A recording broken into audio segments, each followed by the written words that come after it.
पुण्यात्मा इतने समर्थ की शरण मिल गई हमारे को, और ये इतने गवाह भगवान के कि दादू साहब कह रहे हैं कि कबीर साहब के सच्चे नाम की विधिवत जो ओट ले लेगा, उसकी शरण में आ जाएगा, उनको कबूल आगे नहीं। ये काल बजर की चोट, ये काल जैसे आप देखते हो दुर्घटना में, जब तक आपका नाम ठीक है, कनेक्शन जुड़ा है, तो आपको शरण है, आपको प्रोटेक्शन है परमात्मा की, कवच आपके ऊपर है।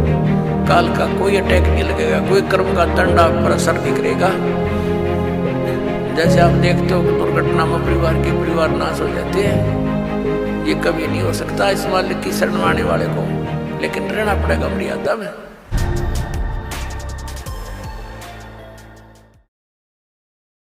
आदरणीय दादू साहब जी की भी थोड़ी सी यहाँ वो कथा सुनाएंगे, अमर कथा। आदरणीय दादू साहब जी, इनका एक तेली के घर जन्म था, और ये जब 7 वर्ष की आयु के थे, बाहर खेल रहे थे बच्चों में, परमात्मा ऐसे ही जिंदा महात्मा के रूप में कबीर साहब इनको आकर मिले, और इनसे भी ऐसे ही ज्ञान दिया। परमात्मा ने ज्ञान सुनाया, और भी कई बच्चे बैठे थे। कबीर परमेश्वर ने क्या किया, अपने करमंडल से पानी लिया मुख में, और पान के पत्ते थे वहाँ पर, पत्ते पान का छोटे छोटे होते पीपल जैसे, उस पान के पत्ते पर वो पानी ऐसे उल्टा मुख से डाल दिया, कुरला मार दिया, और कहा बेटा नाम ले तू दादू, और ये जल पीना पड़ेगा। उसने कहा लाओ महाराज, नो करके पी गए फट दे ही। अब कहते हैं मल अखाड़ा जीतेंगे ये युगन युगन के माल, लख भर सूरा जूझ ही लख भर सामत दे, लख भर यति जहान में तो सतगुरु शरणा ले। गोता मारू स्वर्ग में जा बैठूं पाताल, कह कबीर ढूंढता फिरूं अपने हीरे मोती लाल। अन्य जो बच्चे थे वह सब उठकर भाग गए। इसने तो एक झूठा पानी पी लिया किसी का, जिसकी जाति का पता नहीं है, ऐसा वो तो गांव में भाग गए। और उधर से उस आत्मा को लेकर परमात्मा सचखंड सतलोक में गए। वो लड़का अचेत हो गया, डेड नहीं हुई बॉडी, और आत्मा परमात्मा साथ लेकर के, जैसे गरीबदास साहिब को लेकर गए थे ऐसे ऊपर लेकर गए उनको। ये गरीबदास साहिब जी से काफ़ी पहले हुए थे, लगभग सैकड़ों वर्ष पहले, 100 वर्ष पहले। तो वहाँ उधर गांव में पता चला, लड़का देर तक नहीं आया, तो जिन बच्चों के साथ खेल रहा था उनको साथ लेकर गए कि कहाँ है वो, कि वहाँ बैठे को छोड़ कर आए थे एक बाबा जी के पास, इसने उसका जूठा जल पी लिया। तो वहाँ जाकर देखा वो दादू साहब जी चेत पड़े थे। अब हाहाकार मच गई, रोने लगे। वैद्य डॉक्टरों को दिखाया, झाड़ फूंक करवाई, 3 दिन और 3 रात बीत गई, ऐसे अचेत रहे। उधर से परमात्मा उस प्यारी आत्मा को अपने गवाह बनाने के लिए ऊपर सतलोक में लेकर गए। और उसी तरह जैसे गरीबदास जी से सारा परिचय कराया था, ऐसे कराया। परमात्मा तेजों में शरीर युक्त सतलोक में सिंहासन पर विराजमान थे। नीचे से वही साधु संत यानी जिंदा महात्मा के रूप में गए थे ऊपर, उसी तरह चौर करने लगे। फिर वो तेजों में शरीर परमात्मा खड़ा हुआ, और नीचे से गए हुए महात्मा परमात्मा जो जिंदा के रूप में थे वो बैठ गए। उसी तरह क्रिया हुई सारी, और चवर वो तेजों में शरीर वाले भगवान करने लगे। दादू जी को यही शंका आई कि भगवान तो ये दिखे था जो तेजों में शरीर वाला है, और ये बाबा जी बैठ गया सिंहासन पर। समझ में नहीं आई ये क्या चक्कर है। इतने में तेजों में शरीर परमात्मा के शरीर में समा गया, जिंदा वाले शरीर में। तब परमात्मा ने कहा कि बेटा दादू जा नीचे, तू मेरा नाम कबीर है, मैं काशी में जुल्हा बन कर रहा था। ऐसे गरीबदास जी को बताया था परमात्मा ने कि मैं बेटा वहाँ भी रहा 120 वर्ष तक, यही ज्ञान मैंने वहाँ दिया। और गरीबदास जी को तो यहाँ तक कहा था कि उन काल के दूतों ने जो कबीर पंथ में आगे हैं उन्होंने नाश कर दिया है उस ज्ञान का, अब इसको दोबारा करना। दादू साहब जी तो गरीबदास जी पहले हुए थे, इनको विशेष ज्ञान नहीं दिया, लेकिन अपना परिचय अवश्य दे दिया, क्योंकि उनको मालूम था कि इनको वो ज्ञान दिया तो बीच में इस पंथ में घुसे हुए लोग भी बात बिगाड़ देंगे। तो कहने का भाव ये है कि दादू साहेब जी को सब परिचय देकर के वहाँ पे छोड़ दिया। तीसरे दिन जब बच्चा होश में आया तो खुशी की लहर दौड़ गई और दादू साहेब जी उस कबीर परमेश्वर की महिमा का गुणगान करने लगे। तो दादू साहेब जी ने परमात्मा कबीर जी की महिमा किस प्रकार कलम तोड़ सुनाई है वो सुनाते आपको थोड़ी सी। जो जो शरण कबीर के वो तिरगे अंत अपारे, दादू गुण की ता कहूं कहतन आवे पार।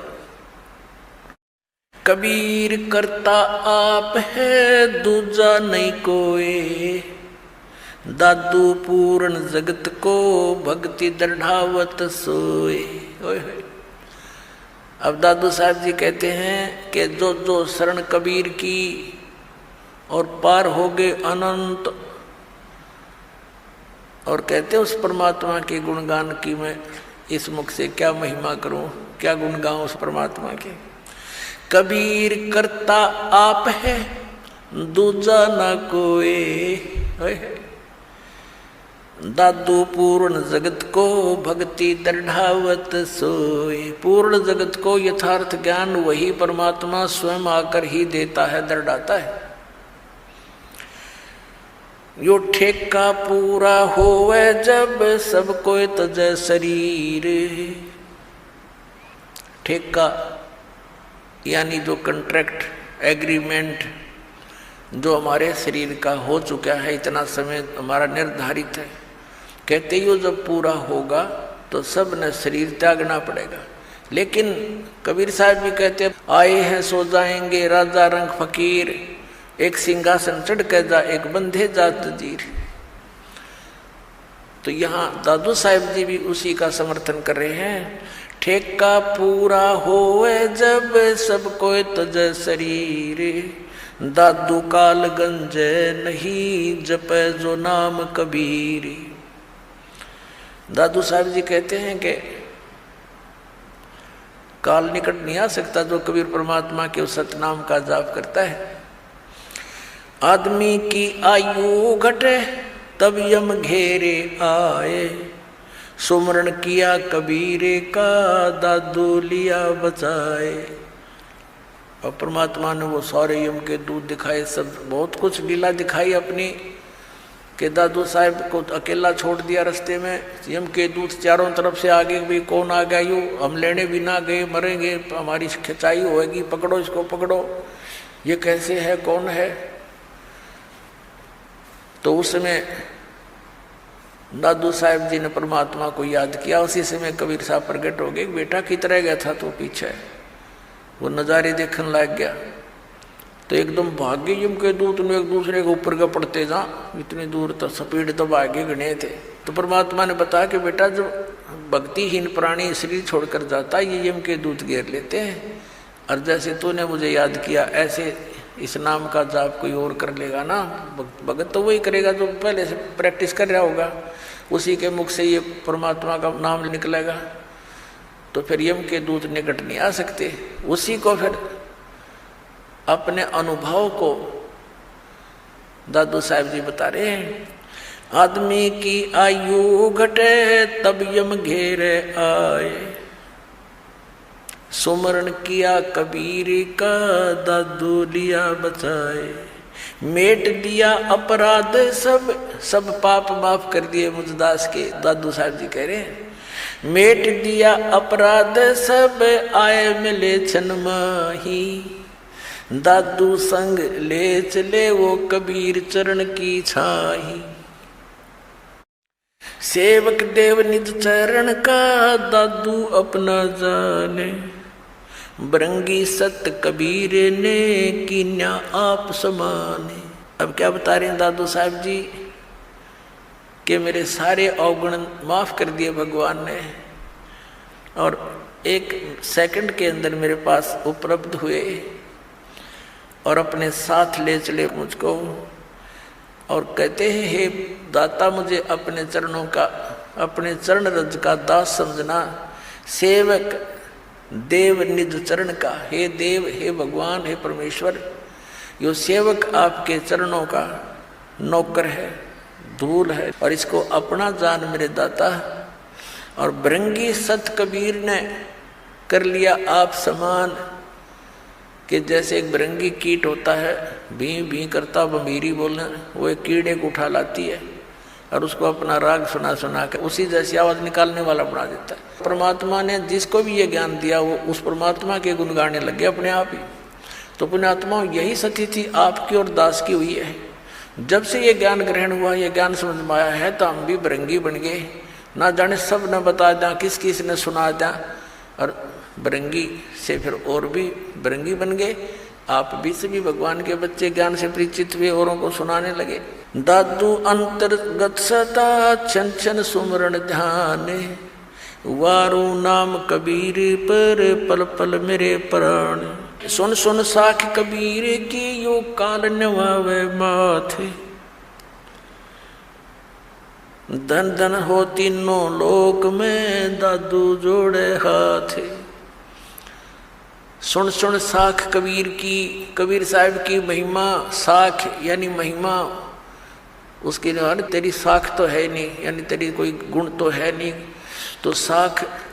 और दूसरे ये साखी, यानी साखियों के माध्यम से उसके गुणगान जो सुने जाते हैं। काल भी कहते मुरझा जाता है, नीचे गर्दन कर लेता है कि वो तो समझ सकती है। और धन धन तीनों लोक में दादू जोड़ा थे। केरी नाम कबीर का ये विषम काल गजराज, दादू भजन प्रताप ते ये भाग्य सुनत आवाज। क्या बताना चाहे दादू साहब जी ने कि काल को तो समझ लो गजराज, हाथियों का राजा, यानी हाथियों से सबसे तगड़ा वो उनका राजा होता है, ये नियम है। और केरी नाम कबीर का, बब्बर शेर समझ लो कबीर परमात्मा का यो सतनाम। और दादू भजन प्रताप से ये सुनते भाग्य आवाज।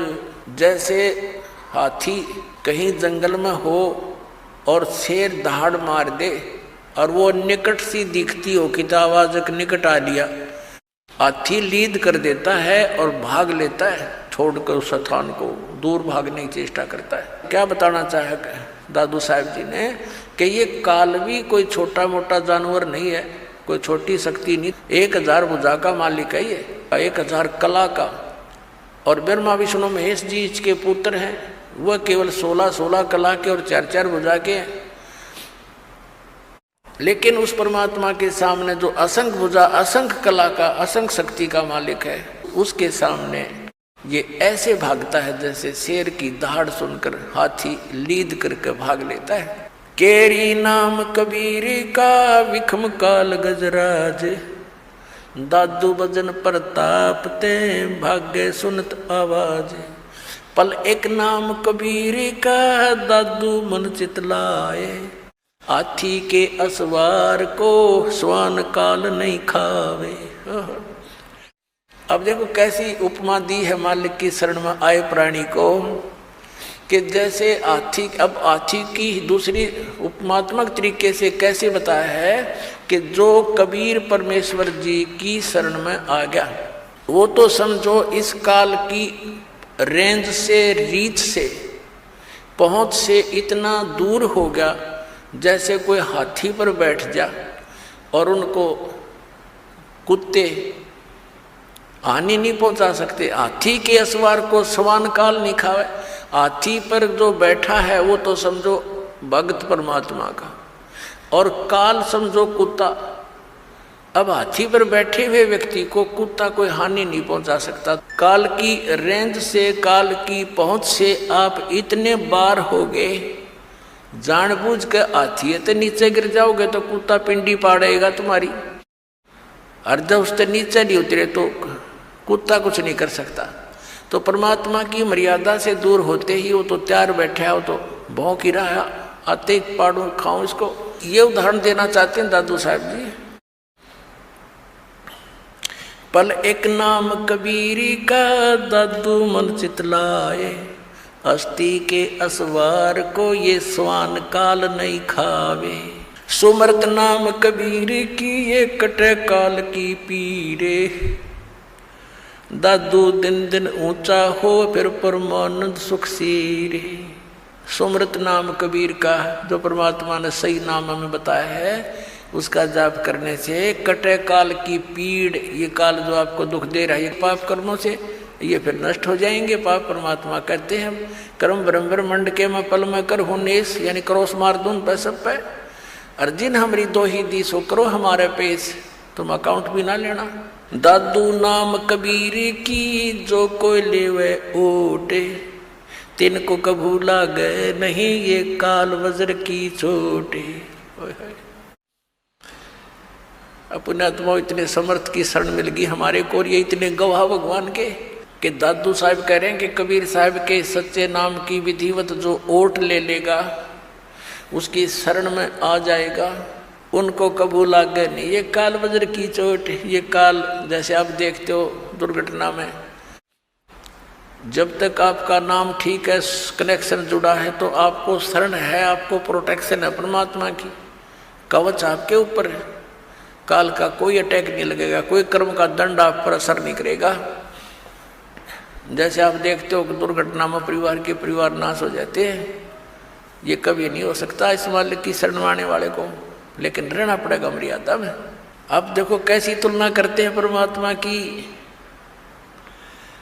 दादू नाम कबीर की जय कोई लेवे ओटे, तिनको कबू लागे नहीं ये काल वज्र की चोट। काल का वज्र, ये परमाणु भी, मिसाइल भी निष्क्रिय हो जाएगी जो काल छोड़ता ऊपर तक। फिर कहते हैं और संत सब कूपे हैं ये कहते जरीता नीर, दादू अगम अपार है दरिया सत्य कबीर। दादू साहब जी कैसी बढ़िया तुलना करते। और संत सब कूप हैं, जैसे छोटे मोटे संत हैं, कोई जिन देवताओं को तुम पूजते हो, ये तो ऐसे समझ लो कोई तो कुएं का जल है, कोई जरीता नीर, कोई छोटा मोटा झरना कुछ क्षेत्र में काम कर रहा है। और दादू अगम अपार है ये दरिया सत कबीर। परमात्मा को तो दरिया जानो, और दरियाओं में भी उत्तम जल वाली दरिया, वो कभी उसका जल समाप्त ही नहीं होता। और अन्य जो छोटे मोटे चमत्कार अन्य भी बता देते हैं, वहाँ से मुझे ये लाभ हो गया, वहाँ से ये लाभ हो गया, कहते और संत सब कूप हैं, कुएं हैं, वो केवल जल ही ग्रहण करा सकते हैं, सिंचाई में काम नहीं दे सकते। फिर पानी से काम चले, खेती भी करनी पड़ेगी, उसकी भी आवश्यकता पूर्ति हो, तभी जीवन पूरा सफल हो।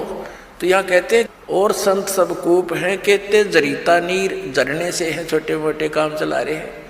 और दादू अगम अपार है ये दरिया सत कबीर, यानी यहाँ भी आपने सुखी रखेगा जैसा यहाँ का सुख है, और फिर सतलोक लेके जाएगा, सारे काम सारेगा।